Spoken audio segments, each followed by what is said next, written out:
সেই জন্য আমার যুবক ভাইয়েরা স্পষ্ট ভাষায় বলে দিতে চায়, যারা আমাদের যুব সমাজকে ধ্বংস করার জন্যে কোটি কোটি টাকার মাদক আমার দেশের মধ্যে ঢুকিয়ে দেয়, যারা আমার দেশের যুবককে ধ্বংস করে, বাংলার রাষ্ট্র থেকে কোরআনকে মুছিয়ে দিতে চায়, ইসলামকে মুছিয়ে দিতে চায়, তাদেরকে আর বাংলার সংসদ আমরা বসাতে চাই না। ঠিক কিনা বলেন? হে যুবক, আজকে শপথ গ্রহণ করতে হবে। আমরা এক একজন যুবক ওসমান হাদির মতো বুকের মধ্যে কোরআনের প্রেম, ইসলামের প্রেম, ইনসাফের প্রেম, দেশের প্রেম অন্তরে নিয়ে এই দেশকে সামনে কোরআনের দেশ হিসেবে গড়ার জন্যে, ইসলামের দেশ হিসেবে গড়ার জন্যে, মাদক মুক্ত সমাজ গড়ার জন্যে, মাদক মুক্ত পরিবার গড়ার জন্যে, মাদক মুক্ত রাষ্ট্র গড়ার জন্যে কে কে রাজি আছো? দুই হাত তুলে আল্লাহকে দেখিয়ে দাও। যারা মাদক খায় তারা তো পাগল হয়ে যায়। 3 মদদি বলে এক পুকুরের পাড়ে বসছে। কয় মদদি? 3 মদকুর বসেছে এক পুকুরের পাড়ে। পুকুরের মধ্যে আগুন থাকে না পানি থাকে? কথা বলেন। 3 মদদি বসে একজনকে বলতেছে, আরে ভাই দেখো, এ পুকুরে যদি আগুন ধরে যায় মাছটা কোথায় যাবে? কি বলেন? পুকুরে আগুন ধরলে মাছ কোথায় যাবে? পুকুরে আগুন ধরে? কথা বলেন। আরেক মদদি উঠে বলতেছে, আরে ভাই বুঝো না, পুকুরে আগুন ধরলে মাছটা লাফ দিয়ে বটগাছের উপর উঠে যাবে। কি বলেন? মাছ বটগাছের উপর উঠতে পারে? তৃতীয় মদদি উঠে বলতেছে, আরে ভাই, আরে বেকুফের বেকুফ, মাছ আবার লাফ দিতে পারে নাকি? মাছ এটা গরু নাকি লাফ দিয়ে ওইখানে উঠতে? কি বলেন? মাছ গরু? মাছ আর গরু এক জিনিস? 3 মদদির এক মদদির কথাও ঠিক আছে, সব মদদি তাল থেকে বেতাল হয়ে গেছে। কি বলেন? তালে আছে না বেতালে? মদ খেলে মানুষ বেতাল হয়ে যায়, যার কারণে মানুষ যখন মদের প্রথম টান দেয়, জুয়ার প্রথম টান দেয়, কোদাই দিলেন এমন জিনিস গাজা, এক টানে যেমন তেমন, 2 টানে মজা, 3 টানে উজিন নাজির, 4 টানে রাজা। এটাই হলো মদদি এবং মদকুরদের বাসা। সেই জন্য আমার ভাইয়েরা বলতে চেয়েছিলাম, বাংলাদেশে একটা সংগঠন আছে, মাদক নিয়ন্ত্রণ সংগঠন। আপনারা ফেসবুকে, মিডিয়ার মধ্যে, অনলাইনে দেখবেন বিভিন্ন সময় বিভিন্ন ব্যানারে আমাদের দেশে অনেক কনফারেন্স হয়, সেখানে লেখা থাকে মাদক নিয়ন্ত্রণ কনফারেন্স। মাদক নিয়ন্ত্রণ সংগঠনের উদ্যোগে আল্লাহ তাআলার কোরআনুল কারীমের আয়াতের মাধ্যমে আমরা পাই, মাদক নিয়ন্ত্রণ করলে হবে না, মাদক নির্মূল করতে হবে। ঠিক না? নিয়ন্ত্রণ এক জিনিস, নির্মূল আরেক জিনিস। নিয়ন্ত্রণ মানে কি? থাকতে পারবে তবে সহনীয়। নির্মূল মানে থাকার অধিকার নেই। বাংলাদেশের যে সংগঠনে মাদক নিয়ন্ত্রণের সংগঠনের ব্যানার দিয়ে বিভিন্ন কনফারেন্স হয়, বিভিন্ন প্রশাসনিক ডিপার্টমেন্টে অনেক প্রশাসন ঠিক করা হয়, তাদের তথ্য অনুযায়ী আজকে আমার দেশে প্রায় 80 লক্ষ মানুষ মাদকে আক্রান্ত। নাউজুবিল্লাহ বলেন। কয় লক্ষ মানুষ? 80 লক্ষ। তাও আর আশ্চর্যের ব্যাপার হলো, এমন কোন মানুষের সেক্টর নেই যেখানে মাদকের কোনো না কোনো সম্পর্ক নেই। বাংলাদেশে শিক্ষিত বলেন, অশিক্ষিত বলেন, ছেলে বলেন, মেয়ে বলেন, গ্রামে বলেন, শহরে বলেন, দিনমজুরি বলেন, মাসব্যাপী চাকরিদারি বলেন, যেই সেক্টরে দেখেন না কেন, প্রত্যেক সেক্টরেই মাদকের কোনো না কোনো সম্পর্ক আমাদের দেশে আছে না নাই? কথা বলেন। আছে। আমরা যে তথ্য পেয়েছি, বাংলাদেশের 80 লক্ষ মানুষ মাদক সেবন করে, তার মধ্যে শিক্ষিত আছে 53%, অশিক্ষিত আছে 43%। বাংলাদেশের 80 লক্ষ মানুষের মধ্যে প্রায় 80% যুবকেই মাদকে আক্রান্ত। 80% মানে 80 লক্ষের মধ্যে প্রায় 65 লক্ষ যুবক আমার দেশে মাদক সেবন করে, এবং 20% মেয়ে, প্রায় 10 থেকে 15 লক্ষ মেয়ে আমার দেশের মধ্যে মাদক সেবন করে। আমার দেশের শিক্ষিত মানুষ 53% মানে প্রায় 65 লক্ষ শিক্ষিত মানুষ আমার দেশে মাদক সেবন করে। ধনীদের মধ্যে মাদক সংখ্যা অনেক বেশি। তাছাড়া 1,60,000-এর ঊর্ধ্বে মাদক কারবারি আমাদের দেশের মধ্যে আছে। নাউজুবিল্লাহ বলেন। তাহলে কি বুঝলেন? এই মাদকের সম্পর্ক ছেলের সাথেও আছে, মেয়ের সাথেও আছে, শিক্ষিতর সাথেও আছে, অশিক্ষিতর সাথেও আছে। তাছাড়া আমার দেশের যারা মাদক নিয়ে গবেষণা করে তারা বলেছেন বাংলাদেশে 10টা বিভাগে বেশি মাদকের আবির্ভাব হয়, সেখান থেকে একটা হচ্ছে চট্টগ্রাম। এই চট্টগ্রামও মাদকের রাজধানী। বিষয়বস্তু হিসেবে আমি বলতে চাই, আমার দেশের শিক্ষিত অশিক্ষিত যুব সমাজ, বৃদ্ধ থেকে যুবক, যুবক থেকে শিশু, ছেলে বলেন মেয়ে বলেন, শিক্ষিত বলেন অশিক্ষিত বলেন, সব সেক্টরে মাদকের আসক্ত মানুষ আছে না নাই? কথা বলেন, একটু আওয়াজ করতে হবে, আছে না নাই? গ্রামে যেমন আছে শহরেও আছে। যেই জিনিসটা 80 লক্ষ মানুষের ভিতরে আছে, যেই জিনিসটা শিক্ষিতর মধ্যে আছে, অশিক্ষিতর মধ্যে আছে, ধনীদের মধ্যে আছে, গরিবের মধ্যে আছে, দিন মজুরি কেটে খাওয়া মানুষের মধ্যে আছে, মাসব্যাপী এসি রুমে যারা ব্যবসা করে তাদের ভিতরেও আছে, সেই জিনিসের আলোচনা বছরে একবার হলে হবে না প্রতিদিন হওয়া দরকার? কথা বলেন, প্রতি সপ্তাহে প্রতিদিন হওয়া দরকার। সেই জন্যে আজকের যে আলোচনার বিষয়টা আমি মনে করি অত্যন্ত গুরুত্বপূর্ণ বিষয়। তবে বিষয়টা বোঝার জন্য আগে আমাদের মন মস্তিষ্কটা একটু নরমাল নিউট্রাল করতে হবে। কেন? আমরা অনেক সময় ডাক্তারের কাছে যাই, কি বলেন? ডাক্তারের কাছে কেন যাই? চকলেট নিতে না ট্যাবলেট নিতে? কথা বলেন। ট্যাবলেট নিতে। কেউ ডাক্তারের কাছে গিয়ে চকলেট খুঁজে? হ্যাঁ, কিছু যায়, 2-3 বছরের বাচ্চা যারা যায় তাদেরকে একটা চকলেট দিলে খুশি হয়, কারণ উনি তো রুগী নয়।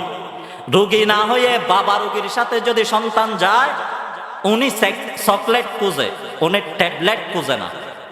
পক্ষান্তরে আমি আর আপনি যখন ডাক্তারের কাছে রুগী হয়ে যায়, চকলেট খোঁজা হয় না, কি খোঁজা হয়? ট্যাবলেট খোঁজা হয়। বলুন তো দেখি, ট্যাবলেট মজা, চকলেট মজা না ট্যাবলেট মজা? কথা বলেন। কিন্তু ডাক্তারের কাছে গিয়ে আমরা চকলেট খুঁজি না ট্যাবলেট খুঁজি? ট্যাবলেট খাওয়ার সময় একটু তিতা হয়, কিন্তু খেয়ে ফেললে কোন রকম পরে আরাম আছে না নাই? আরাম আছে। আমরা হুজুরদের কাছে যাই শরীয়তের রোহানি ইসলামের ডাক্তার হিসেবে, কি বলেন? ঠিক না? আপনারা এখানে আসছেন কি হিসেবে? ডাক্তারের চিকিৎসা নিতে না? এখানে চিকিৎসার জন্য এসে যদি হুজুর থেকে ট্যাবলেট খুঁজবেন না চকলেট খুঁজবেন? কথা বলেন। কোরআনুল কারীমে কিছু আছে ট্যাবলেটের বিষয়, কিছু আছে চকলেটের বিষয়। ট্যাবলেটের যে বিষয়টা আছে ওইটা খেতে গেলে খাওয়ার সময় কিছুটা কষ্ট হলেও খাওয়ার পরে আরাম আছে না নাই? আল্লাহ রাব্বুল আলামিন আজকে সূরা মাইদার যে 90-91 নম্বর আয়াতে কারিমা তেলাওয়াত করেছি, এটা আমাদের জন্য ট্যাবলেট দিয়ে দিয়েছেন, চকলেট নয়। সেই জন্য শোনার সময় কিছুটা যদিও মনের বিরুদ্ধে চলে যায়, কিছুটা কষ্ট হয়, এই ট্যাবলেট সেবন করার পরে আমাদের জন্য আরাম আছে না নাই? কথা বলেন। অবশ্য আছে। আল্লাহ পাক এই আয়াতে 60টা অ্যান্টিবায়োটিক ভাইরাস ট্যাবলেট হিসেবে আমাদেরকে 60টা ট্যাবলেটের ঘোষণা দিলেন। সুবহানাল্লাহ বলেন। আল্লাহ রাব্বুল আলামিন বলেন সূরা মাইদার 90-91 নম্বর আয়াত আজকে আমার আলোচনার বিষয়। এই আয়াতকে সামনে রেখে মাদকেই আমার বিষয়। বলেছিলাম মাদক এটাকে যদি আমরা বলতে পারি, মাদক এটা হচ্ছে নীরব একটা বোমা। খুব ভালো করে বুঝবেন, মাদক একটা কি? নীরব বুম। বুম চিনেন? যেটা মানুষের কাছে থাকলে কোনো এক সময় নয় এক সময় মানুষকে ধ্বংস করে দেয়। কি বলেন? বুম চিনেন না? মাদক একটা আমাদের জন্য নীরব বুম, নীরব ভাইরাস। যেই মাদক মানুষের ভিতরে থাকলে ওই মাদক মানুষের জীবন ধ্বংস করে, সমাজে থাকলে সমাজ ধ্বংস করে, রাষ্ট্রে থাকলে রাষ্ট্রকে ওই মাদক ধ্বংস করে দেয়। ঠিক কিনা বলেন? কথা বলেন। এই মাদক সম্পর্কে কুরআনুল কারীমে আল্লাহ তাআলা স্পষ্ট বার্তা দিয়ে দিলেন। আল্লাহ রাব্বুল আলামিন বলেন, ইয়া আইয়ুহাল্লাযীনা আমানু ইন্নামাল খামরু ওয়াল মাইসিরু ওয়াল আনসাবু ওয়াল আযলাম রিজসুম মিন আমালিশ শাইতানি ফাজতানিবুহু লাআল্লাকুম তুফলিহুন। আল্লাহ রাব্বুল আলামিন বলেন, বান্দা, দুনিয়ার 60 বছর 70 বছর জীবনকে যদি সফল জীবন হিসেবে পেতে চাও, দুনিয়ার সমাজকে যদি সফল সমাজ হিসেবে ঘোষণা দিতে চাও, দুনিয়ার রাষ্ট্রকে যদি রাষ্ট্র সফল রাষ্ট্র হিসেবে তুমি ঘোষণা দিতে চাও, তোমাদের জন্য 4টা জিনিস তোমার জীবন, তোমার সমাজ, তোমার পরিবার, তোমার রাষ্ট্র থেকে বয়কট করতে হবে। 1 নম্বরে ইন্নামাল খামরু ওয়াল মাইসিরু ওয়াল আনসাবু ওয়াল আযলাম। 1 নম্বরে মদ মাদক, 2 নম্বরে জুয়া, 3 নম্বরে মূর্তি পূজা, 4 নম্বরে লটারি। এই 4টা জিনিস যদি তোমার জীবন থেকে বয়কট করতে পারো, দূর করতে পারো, আল্লাহ পাক বলেন, আমি তোমাদের জন্যে তোমার ব্যক্তিগত জীবন থেকে রাষ্ট্র পর্যন্ত সফলতা দিয়ে দিব। আলহামদুলিল্লাহ। এটা হলো সূরা মাইদার 90 নম্বর আয়াতের সরল তর্জমা। এটা বোঝার জন্য একটু আগে থেকে বুঝতে হবে। আমাদের দেশে বর্তমান সমাজে যেভাবে সব সেক্টরে মাদকের কোনো না কোনো সম্পর্ক, এভাবে পুরা পৃথিবীতে মাদকের সম্পর্ক আছে না নাই? অবশ্যই আছে। আমাদের দেশে মাদক বিশেষ করে আসে 2টা দেশ থেকে। বার্মা থেকে মাদক আসে, যেটার নাম ইয়াবা। যে ইয়াবা একটা ট্যাবলেট বর্মার বর্ডারে 35 টাকা বিক্রি হলে আমাদের বর্ডারে 75 টাকা বিক্রি হয়। কক্সবাজার আসতে আসতে 120 টাকা বিক্রি হয়। সিটাং যেতে যেতে 200 টাকা বিক্রি হয়। ঢাকায় গিয়ে 500 টাকা বিক্রি হয়। এটা বর্তমান সময়ের তথ্য। আর কিছু মাদক আসে আমাদের দেশে ইন্ডিয়ার বর্ডার দিক দিয়ে, ভারত থেকে। গতকালের নিউজ, প্রতি বছরে আমাদের দেশে ভারত থেকে মাদক নামে, অর্থাৎ মাদকের কিছু সরঞ্জাম জিনিস মাদক হিসেবে ঢুকে 65,000 কোটি টাকা। নাউজুবিল্লাহ বলেন। আমরা ভারতকে দেই কি? ইলিশ, ঠিক না? ভারতকে আমরা কি দিই? ইলিশ দিই। ভারতকে আমরা আত্মীয়তার সম্পর্ক দিই। একদল যদিও বলে ভারতের সাথে আমাদের ভাইয়ের সম্পর্ক, আরেক দল উঠে বলে আমাদের সাথে বাবা ছেলের সম্পর্ক, আরেক দল উঠে বলে আমাদের সাথে বন্ধুত্বের সম্পর্ক। এমন তো দলও আমাদের দেশে আছে যেই দল ঘোষণা দিয়েছিল আমাদের সাথে ভারতের সাথে স্বামী স্ত্রীর সম্পর্ক। কি বলেন? ঠিক না? এত সুন্দর সম্পর্ক আমরা দিলাম। আমাদের দেশের সবচাইতে উন্নত মাছ তাদেরকে আমরা দিলাম। তারা বিনিময়ে আমাদেরকে কি দিল? বছরে ৬৫,০০০ কোটি টাকার মাদক, বছরে ৬৫,০০০ কোটি টাকার মাদক আমার দেশে দিয়ে আমার দেশের ৬৫,০০০ কোটি টাকা যে তারা নিয়ে যায়, সেই টাকা যদি আমার দেশে থাকতো, কক্সবাজার চট্টগ্রাম রুটকে ৬ লেনে করতে আর কোনো বাধা থাকতো? ওই টাকা দিয়ে করলে রাস্তা করে বেঁচে যেত। পদ্মা সেতু করলে কয়েকটা পদ্মা সেতু আমার দেশে আরো স্থাপিত হতো। এলাকার গরিবদের কাছে ৬৫,০০০ কোটি টাকা আমরা যদি বাগবাটারোয়া করে দিতাম, আমার দেশে কোনো গরিব থাকতো না। যেই দেশকে আমরা ইলিশ দেওয়ার পরে, যেই দেশকে আমরা আত্মীয়তার সম্পর্ক দেওয়ার পরে, এত সুন্দর আচরণ করার পরে, সেই দেশ আমার দেশের যুবককে ধ্বংস করার জন্যে, আমার দেশের ফ্যামিলিকে ধ্বংস করার জন্যে, আমার দেশের রাষ্ট্রকে ধ্বংস করার জন্যে কোটি কোটি টাকার মাদক এই দেশে ঢুকিয়ে দেয়, সেই দেশের সাথে আমরা আর কোনো সম্পর্ক রাখতে চাই না, ঠিক কিনা বলেন? এবার আমরা চাই কোন পাশের রাষ্ট্রের সাথে সম্পর্ক না রেখে সম্পর্ক করবো একমাত্র কার সাথে? আরো জোরে বলেন, কার সাথে?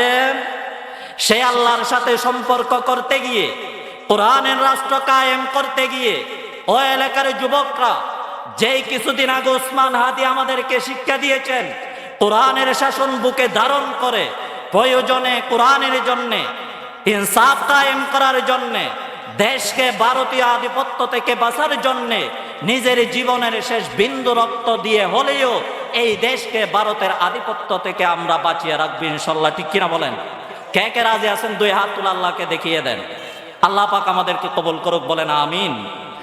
আমার ভাইরা, বলতে চেয়েছিলাম, যেই মাদকের সম্পর্ক একজন যুবককে ধ্বংস করার জন্যে, যেই যুবকের মাধ্যমে শুধু একটা ফ্যামিলি ধ্বংস নয়, বরং একটা রাষ্ট্র ধ্বংস হয়ে যায়।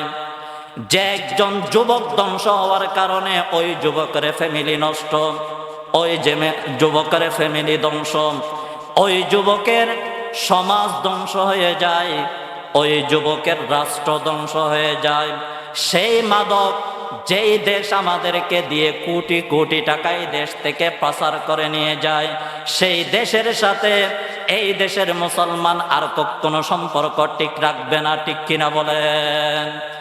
আমার আল্লাহ তাআলা বলেন, ইয়া আইয়ুহাল্লাযীনা আমানু ইন্নামাল খামরু ওয়াল মাইসিরু ওয়াল আনসাব ওয়াল আজলামু রিজসুন মিন আমালিশ শাইতানি ফাজতানিবুহু লাআল্লাকুম তুফলিহুন। আল্লাহ রাব্বুল আলামিন বলেন, বান্দা যদি সফলতা চাও, যারা মাদকের কাজ কারবার করে, মাদক কারবারি করে, তাদের সাথে সম্পর্ক ছিন্ন করে দাও।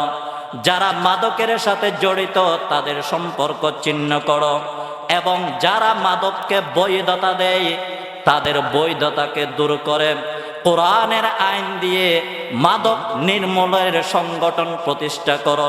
তাহলে তুমিও শান্তি, তোমার পরিবারও শান্তি, তোমার সমাজও শান্তি, তোমার দেশেও শান্তি কায়েম করে দিবেন কে?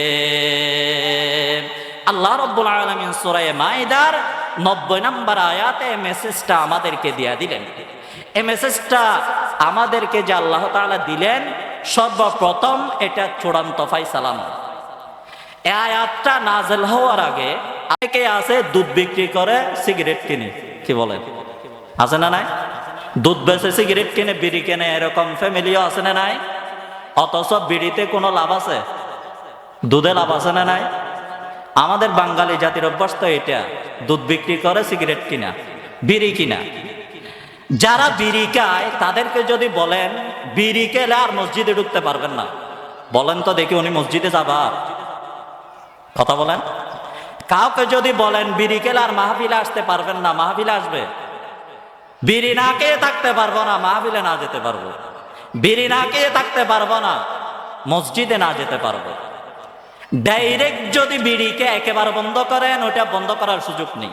আরেকটা মেসাজ দিলে আরেকটু তাড়াতাড়ি পরিষ্কার হবে। আমাদের দেশে যুবকরা হুন্ডা চালায় না, হুন্ডাতে সর্বপ্রথম গিয়ার দিয়ে, সেল দিয়ে যখন হুন্ডা চালু করলেন, টান দেওয়ার সময় যদি সর্বপ্রথম 4 নম্বরে দিয়ে টান দেন, হুন্ডা যাবে নাকি আপনি চলে যাবেন? হুন্ডা জায়গায় থাকবে না, আপনাকে হুন্ডার আগে পাঠিয়ে দেবে। যদি হুন্ডার উপর দিয়ে আপনি যেতে চান 1 2 3 4 এরকম করে টানতে হবে। সর্বপ্রথম 4 গিয়ারে তুললে হুন্ডার মালিককে হুন্ডার আগে পাঠিয়ে দেয়। আল্লাহ রাব্বুল আলামিন চিন্তা করলেন, যদি আমি সর্বপ্রথম 4 গিয়ারে একেবারে মদকে বন্ধ করে দেই, মানুষ আর ইসলামের জায়গায় থাকবে না, মদের জন্যে ইসলাম বাদ দিয়ে মদের আড্ডায় চলে যাবে। সেই জন্য সর্বপ্রথম আল্লাহ রাব্বুল আলামিন সূরা বাকারার 219 নম্বর আয়াতের মাধ্যমে সর্বপ্রথম মানব জাতিকে বললেন, ও মানব জাতি, সাহাবায়ে কেরাম, তোমাদের জন্য আমি ইয়াসআলুনাকাল আনিল খামরি ওয়াল মাইসির কুল ফীহিমা ইসমুন কাবীরুন ওয়া মানাফিউ লিন-নাসি ওয়া ইসমুহুমা আকবারু মিন নাফইহিমা। আল্লাহ রাব্বুল আলামিন সূরা বাকারার 219 নম্বর আয়াত দিয়ে সর্বপ্রথম মাদক কারবারীদের জন্য, যারা মাদক সেবন করে, মদ খায়, গাঁজা খায়, তাদের জন্য সর্বপ্রথম মেসেজ দিলেন।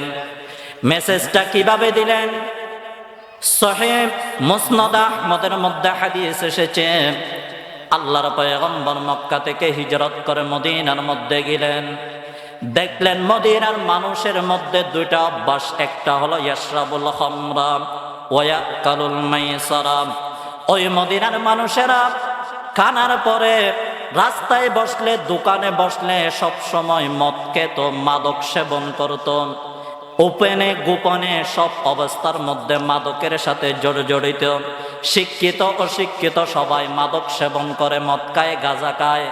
দ্বিতীয় নম্বরে পর্দার আড়ালে চায়ের দোকানে, ব্রিজের উপরে, রাস্তার ধারে বসে বসে তাস খেলায়, জুয়া খেলায়।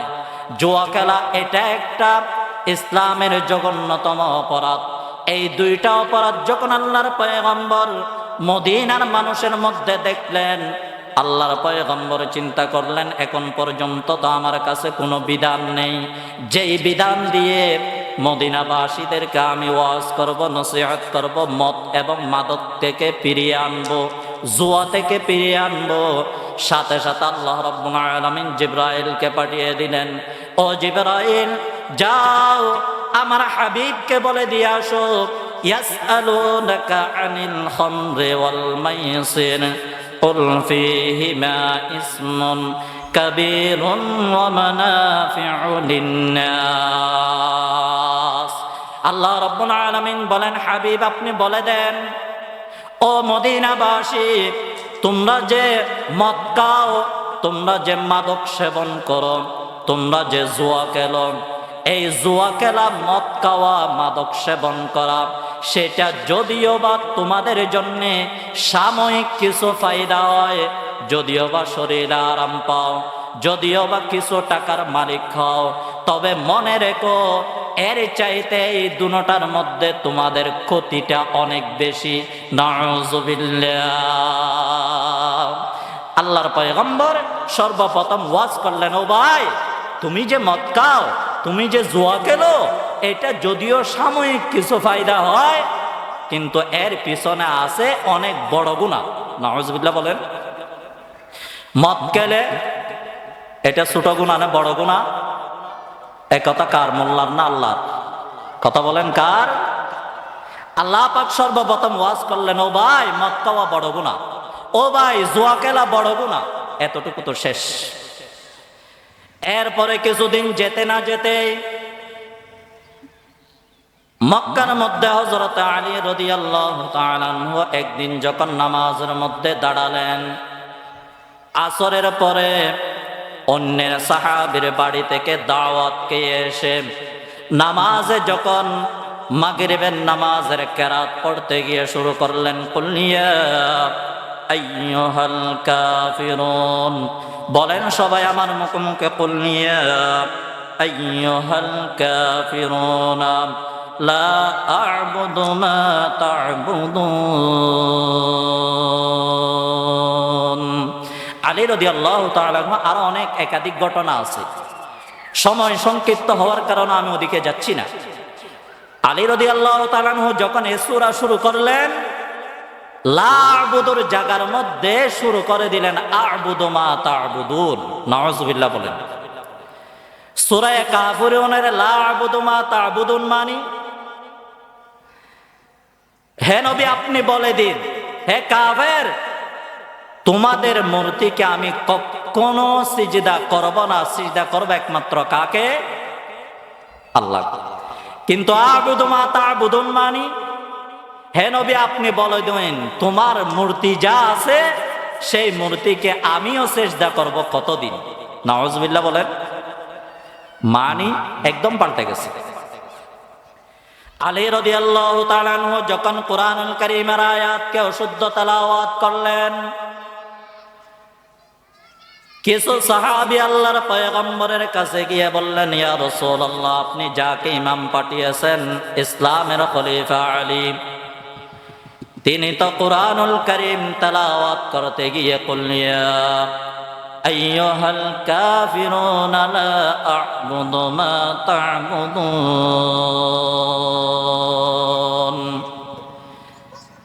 ওগো পয়গম্বর, লা আ'বুদু মা তা'বুদুনের জায়গায় আ'বুদু মা তা'বুদুন বলে দিয়েছে। আল্লাহর পয়গম্বরের সাথে সাথে আলীকে ডেকে বললেন, ও আলী, এটা কি তেলাওয়াত করলা? এটা তো লা আ'বুদু, তুমি আ'বুদু পড়লা কেন? আলী রাদিয়াল্লাহু তাআলা আনহু বললেন, ইয়া রাসূলুল্লাহ, আমি মাদক সেবন করেছিলাম আসরের পরে, এরপরে যখন মাগরিবের নামাজের মধ্যে দাঁড়িয়েছি আমার মন মস্তিষ্ক ঠিক ছিল না, যার কারণে কি তেলাওয়াত করেছি কি করে নাই সেটা আমার বোঝার কোনো সম্ভাবনা ছিল না, সেই জন্য আমি জানি না, না জানা হিসেবে আমি ওই আয়াতটা তেলাওয়াত করেছি। আল্লাহর পয়গম্বর এতটুকু শোনার সাথে সাথে আসমান থেকে রব্বুল আলামিন জিবরাইল আলাইহিস সালাতু ওয়াস সালামকে পাঠিয়ে দিলেন। আল্লাহ রব্বুল আলামিন জিবরাইল আলাইহিস সালামকে বললেন, ও জিবরাইল, যাও গিয়ে আমার হাবিবকে বলে দাও, ইয়া আইয়ুহাল্লাযীনা আমানু লা তাকরাবুস সালাতা ওয়া আনতুম সুকারা হাত্তা তা'লামু মা তাকুলুনা ওয়ালা জুনুবান ইল্লা আবিরি সাবিল। আল্লাহ রাব্বুল আলামিন দ্বিতীয় ধাপে আয়াত নাজিল করে বললেন, হে ইমানদার, যখন মাদক সেবন করবা তখন আর নামাজের কাছে যাবা না যতক্ষণ পর্যন্ত মাদকের এফেক্ট তোমার থেকে দূর হয়ে যায় নাই। নাউযুবিল্লাহ বলেন। তাহলে মাদক সেবন করে মসজিদে যাওয়ার, নামাজে যাওয়ার সুযোগ আছে? এই আয়াত নাযিল হওয়ার পর থেকে মাদক খেয়ে, মাদক সেবন করে, মদ খেয়ে, তরল হোক শুকনা হোক, গাঁজা হোক ইয়াবা হোক, সেটা খেয়ে আর মসজিদে যাওয়ার বৈধতা ইসলাম দেয় নাই। এতটুকুতে শেষ। এ আয়াতে কি বুঝলাম? মাদক খেয়ে মসজিদে যাব না, কিন্তু যেই টাইমে মসজিদে না যায় ওই টাইমে তো মাদক সেবন করার অনুমতি আছে। চলতে চলতে চলতে চলতে দেখতেছে দেশের মধ্যে যত অশান্তি সব মাদকের মাধ্যমে। হাদিস শরীফে আছে, আল্লাহ রাসূল সাল্লাল্লাহু আলাইহি ওয়াসাল্লাম বলেন, قال رسول الله صلى الله عليه وسلم اتقوا الخمر فإن الخمر أم الخبائث وقال صاحب القرآن في حديث آخر لا تشربن خمرا فإنه رأس كل فاحشة أو كما قال عليه الصلاة والسلام। আল্লাহর পয়গম্বর বলেন, উম্মত, দুনিয়ার মধ্যে যত খারাপ আছে সব খারাপের মূল হলো মাদকের মাধ্যমে। নাউযুবিল্লাহ বলেন। সব খারাপ মূল কোথায় থেকে? বর্তমান বাংলাদেশে 50 থেকে 60,000 মানুষ কারাবন্দী শুধু মাদকের কারণে, ঠিক কিনা? এত মানুষ মাদকের কারণে আজকে কারাগারে। আমাদের সমাজে দেখবেন কোন মাদক কারবারি যদি সমাজে থাকে তার জন্যে সমাজটা নষ্ট হয়ে যায়, ঠিক না? কোন এক ঘরে যদি একটা ছেলে মাদকে আসক্ত হয় সেই ছেলের কারণে পুরা ফ্যামিলিটাতে অশান্তি হয়ে যায়, ঠিক না? গত 2018-তে আপনারা দেখেছেন ঐশী নামক এক মেয়ে, বয়স কত? 18 সাল ছিল 2018-তে। তার বাবা ছিল পুলিশের কনস্টেবল বা পুলিশ সুপার। এরপরে তার স্ত্রী অর্থাৎ ঐশীর মা বাবা দুজনকে একটা মেয়ে হয়ে 18 বছরের নিজের হাত দিয়ে জন্মদাতা পিতা গর্ভধারিণী মাকে হত্যা করলো। কিসের কারণে? কথা বলেন। মাদকের কারণে। সেই মাদক যদি আমার দেশের যুবকের মধ্যে থাকে, সেই যুবক ধ্বংস। যেই ফ্যামিলিতে থাকে ফ্যামিলি ধ্বংস, যেই সমাজে থাকে সমাজ ধ্বংস, যেই রাষ্ট্রে থাকে সেই রাষ্ট্র ধ্বংস। যেই মাদকের কারণে আজকে সব সেক্টরে অশান্তি, সব সেক্টরে ধ্বংস, সেই মাদকের বৈধতা আমরা আমাদের দেশে চাই না, ঠিক কিনা? কিন্তু এখন আমাদের দেশে মদের লাইসেন্স আছে না নাই? বাংলাদেশের সংসদে বসে যদি মদের লাইসেন্স দেওয়া হয়, আবার যদি বলা হয় মাদকের চলো যাই যুদ্ধে মাদকের বিরুদ্ধে, বলেন চলে যাই যুদ্ধে মাদকের, এটা যত স্লোগান হোক না কেন আমার দেশ থেকে মাদক কখনো বন্ধ হবে না, ঠিক কিনা? কেন? সংসদে তো মাদকের অনুমতি আছে। মাদকের কারবার 1,60,000-এর ঊর্ধ্বে মাদক কারবারের প্রতিষ্ঠান আছে আমাদের দেশে। এটা রেখে আবার স্লোগানে মাদক বন্ধ করতে চাইবেন? আমরা তো দেখেছি যারা আমার দেশে মাদকের বিরুদ্ধে কনফারেন্স করে লম্বা লম্বা বক্তৃতা দেয়, যারা স্লোগান দেয়, যারা মাদক নিয়ন্ত্রণ কর্মসূচির মধ্যে সভাপতি হয়, প্রধান অতিথি হয়, তাদের জীবনে আমরা দেখি তারাই এদেশে কয়েকটা মাদক কারবারি ব্যবসার সাথে জড়িত, ঠিক কিনা বলেন? এমন করে তো মাদক আমার দেশ থেকে বন্ধ করা যাবে না। আর এ পরিস্থিতি থাকলে মাদক আমাদের দেশের প্রতিটা রন্ধে রন্ধে, প্রতিটা সেক্টরে মাদক ঢুকে যাবে। যেই সমাজে যেই দেশে মাদক ঢুকে যায়, সেই দেশে সেই সমাজে শান্তি আসার কোনো সম্ভাবনা থাকে না। সেই জন্য আল্লাহর পয়গম্বর মুহাম্মদুর রাসূল সাল্লাল্লাহু আলাইহি ওয়াসাল্লাম বলেন, ক্বালা রাসূলুল্লাহ সাল্লাল্লাহু আলাইহি ওয়াসাল্লাম লা তাশরাবান্না খামরান, হে আমার উম্মত মাদক ছেড়ে দাও, মাদক পান করিও না। কারণ ফাইন্নাহু রাসু কুল্লি ফাহিশা, এই মাদক তেমন ছোট কোনো গুনাহ নয়, এটা হলো বড় গুনাহ। এটা ছোট অপরাধ নয়, এটা অপরাধের বাবা। এই মাদক এমন একটা অপরাধ যে এক অপরাধের কারণে একজন যুবকের জীবন শেষ হয়ে যায়, শিক্ষাগত যোগ্যতা শেষ হয়ে যায়, বাবার টাকা শেষ হয়ে যায়, বাবার পকেট মেরে নিজের চোর হয়ে যায়, সমাজ ধ্বংস হয়ে যায়, রাষ্ট্র ধ্বংস হয়ে যায়।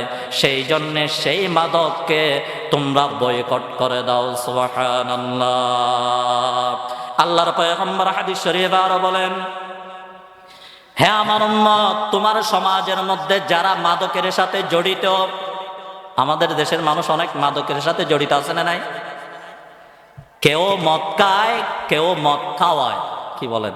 কেউ খায়, কেউ খাওয়ায়, কেউ বহন করে, কেউ ব্যবসা করে।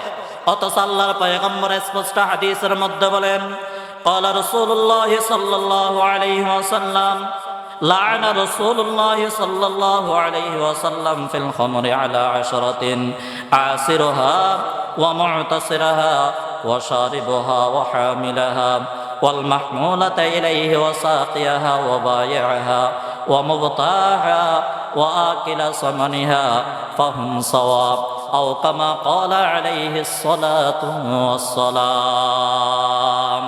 আল্লাহর পয়গম্বর মাদকের সাথে জড়িত 10 প্রকারের মানুষের উপরে লানত করেছেন। কয় প্রকার মানুষের উপরে লানত? কথা বলেন। লানত করেছেন মুহাম্মদুর রাসূল বলেন সাল্লাল্লাহু আলাইহি ওয়াসাল্লাম। আল্লাহর পয়গম্বর মাদকের সাথে জড়িত 10 প্রকার মানুষের উপরে লানত। 1 নম্বরে যেই মদ আছে, মদের উপরে লানত নবী মুহাম্মদুর রাসূল সাল্লাল্লাহু আলাইহি ওয়াসাল্লামের। 2 নম্বরে যারা মদ পান করে। 3 নম্বরে যারা মদ পান করায়। 4 নম্বরে যারা মদ বহন করে। পঞ্চম নম্বরে যারা মদ নিয়ে যায় আরেকজনের কাছে ওই মানুষের, ষষ্ঠ নম্বরে যিনি মদ খাওয়ার জন্য ব্যবস্থা করে দেয়, সপ্তম নম্বরে যিনি মদ কিনা বেচা করে, অষ্টম নম্বরে যিনি মদ কেনা বেচার ব্যবস্থা করে দেয়, গাড়ি দিয়ে বহন করে দেয়, 10 নম্বরে ওই মদ বিক্রি করে যেই টাকা আছে সেই টাকার সাথে যাদের সম্পর্ক। আল্লাহর পয়গম্বর বলেন এই 10 প্রকার মানুষের উপরে আমি নবীর লানত, নাউযুবিল্লাহ। তাহলে আমাদের দেশে যারা মদ বানায়, মদ বিক্রি করে, মদ খাওয়ায়, মদ খায়, সবার উপরে লানত করেছেন মুহাম্মদুর রাসূল, বলেন সাল্লাল্লাহু আলাইহি ওয়াসাল্লাম। আল্লাহর পয়গম্বর তার সিরিয়াস কথা বললেন, ক্বালা রাসূলুল্লাহ সাল্লাল্লাহু আলাইহি ওয়াসাল্লাম সালাসাতুন লা তাদখুলুল জান্নাহ, 3 প্রকার মানুষকে রব্বুল আলামিন কখনো জান্নাতে ঢুকাবে না। কয় প্রকারের মানুষ? কথা বলেন। 1 নম্বরে মুদমিনুল খামর, যারা শরাব পান করে, মদ খায়, যারা মদ খায় তাদের জন্য জান্নাত হারাম করে দিয়েছেন কে? অন্য হাদিসের মধ্যে আছে যারা মদ পান করে ওই অবস্থায় যদি মারা যায়, যারা মাদক সেবন করে যেই নামেই হোক, ওই অবস্থায় মারা গেলে মূর্তি পূজার কিয়ামতের দিন যেভাবে উঠবে, যারা মদ সেবন করে তারাও সেইভাবে উঠবে। নাউযুবিল্লাহ বলেন। তাহলে আমরা মদের সাথে সম্পর্ক রাখবো? মদের সাথে সম্পর্ক রাখা যাবে না, এটা আমার কথা না।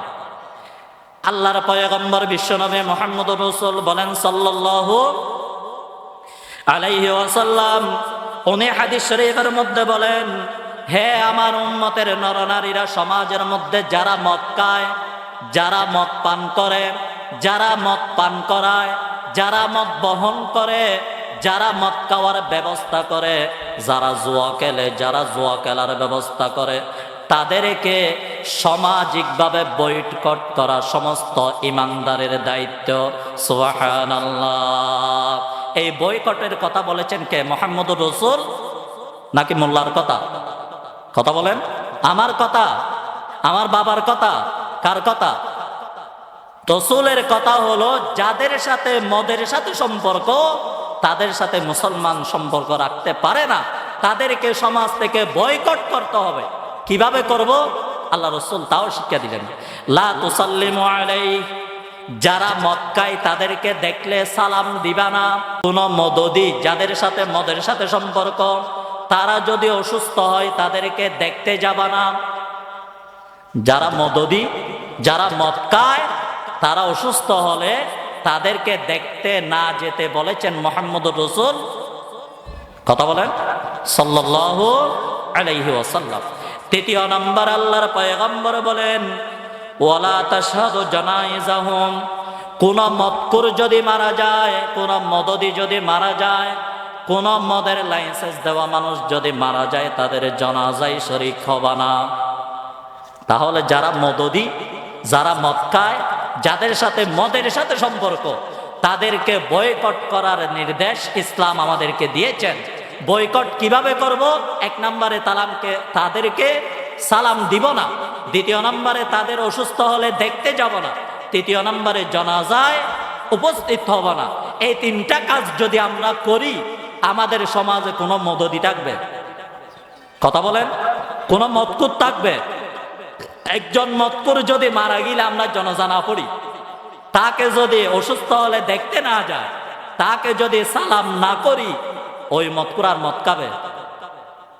ও খেলে তো ওর সন্তান খাবে না, সন্তান খেলেও নাতি খাবে না। এখন তো আমাদের দেশে অনেকে আছে, দাদা যেমন খায় বাবা তার চাইতে বেশি খায়। বাবা খেলে ছেলে ইয়াবা খায়। কি বলেন?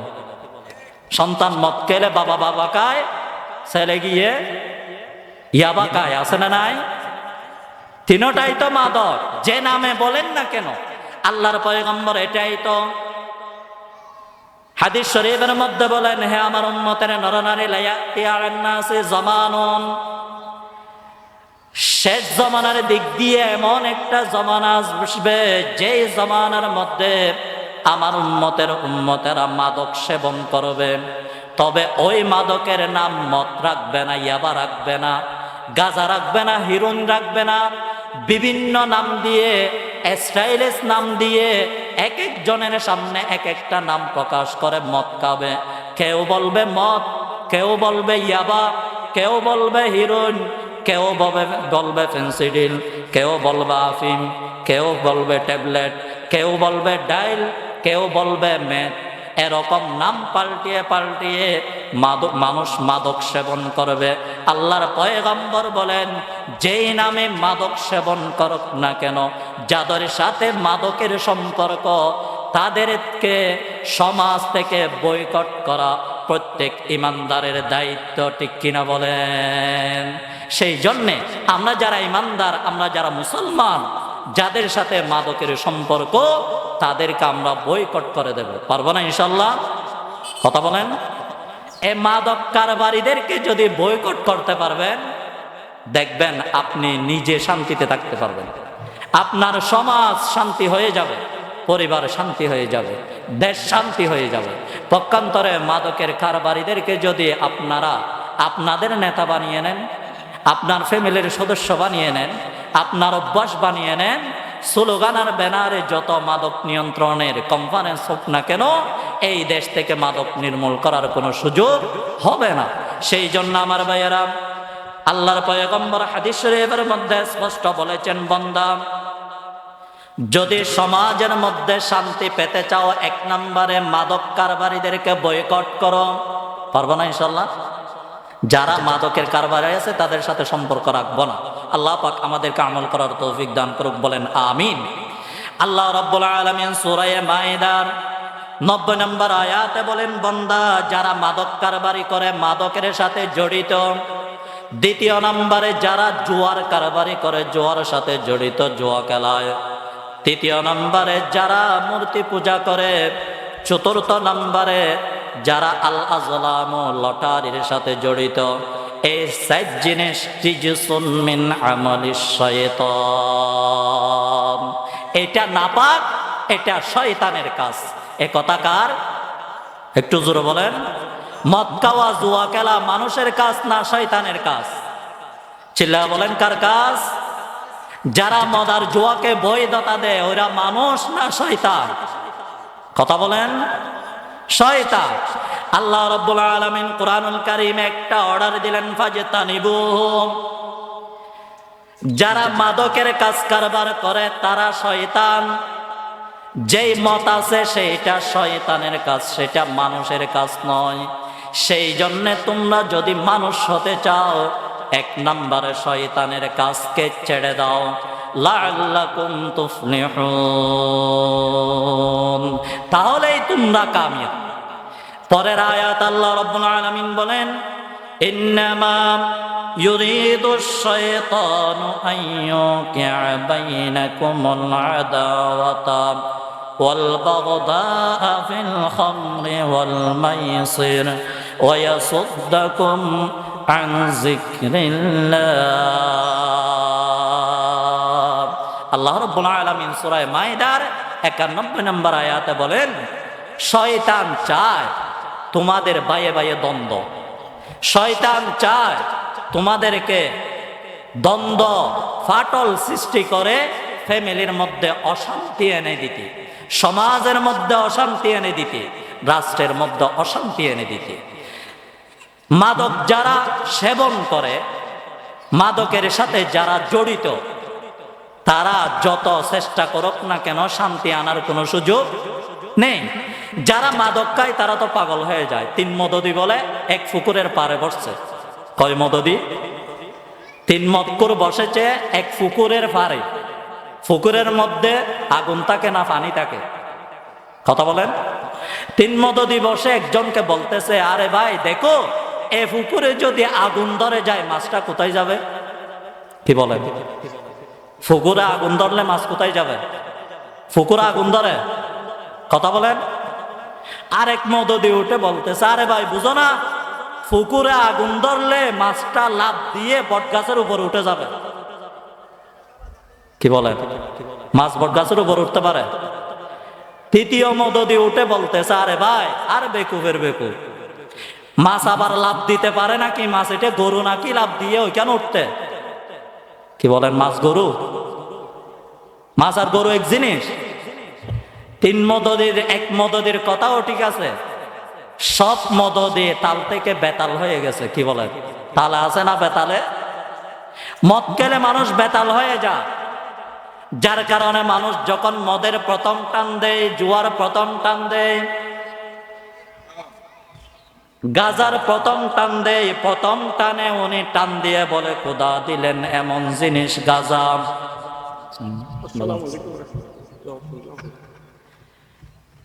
খোদাই দিলেন এমন জিনিস গাজা, এক টানে যেমন তেমন, দুই টানে মজা, তিন টানে উজিন নাজির, সাইট টানে রাজা। এটাই হলো মদদি এবং মদকুরদের বাসা। সেই জন্য আমার ভাইয়েরা বলতে চেয়েছিলাম, যারা মদ খায়, যারা জুয়া খেলে, যারা গাঁজা খায়, যাদের সাথে মাদকের সাথে সম্পর্ক, যারা মাদককে বৈধতা দেয়, আল্লাহ রাব্বুল আলামিন স্পষ্ট কুরআনুল কারীমে আয়াতে বলে দিলেন তারা মানব নয়, তারা হলো শয়তান। নাউযুবিল্লাহ। এতটুকু আয়াতে কি বুঝলাম? মাদক, মদ এটা আমাদের দেশের যুব সমাজকে ধ্বংস করে দেয়। একজন যুবককে ধ্বংস করার মাধ্যমে একটা রাষ্ট্রকে ধ্বংস করে দেয়। যে জিনিস একজন যুবক থেকে শুরু করে, একটা ফ্যামিলি থেকে শুরু করে, একটা সমাজ থেকে শুরু করে, একটা রাষ্ট্র পর্যন্ত ধ্বংস করে দেয়, যেই জিনিস মানুষকে পাগল বানিয়ে দেয়, যেই জিনিস মানুষের শিক্ষাগত যোগ্যতা ধ্বংস করে দেয়, যেই জিনিস মানুষের বংশীয় যোগ্যতা ধ্বংস করে দেয়, যেই জিনিস মানুষের মানুষত্ব ধ্বংস করে, যেই জিনিস সেবন করার কারণে, যেই জিনিসের সাথে সম্পর্ক করার কারণে আল্লাহর পক্ষ থেকে ঘোষণা তারা মানুষ নয় শয়তান, সেই জিনিসের সাথে ইমানদারের সম্পর্ক রাখার কোনো সুযোগ আছে?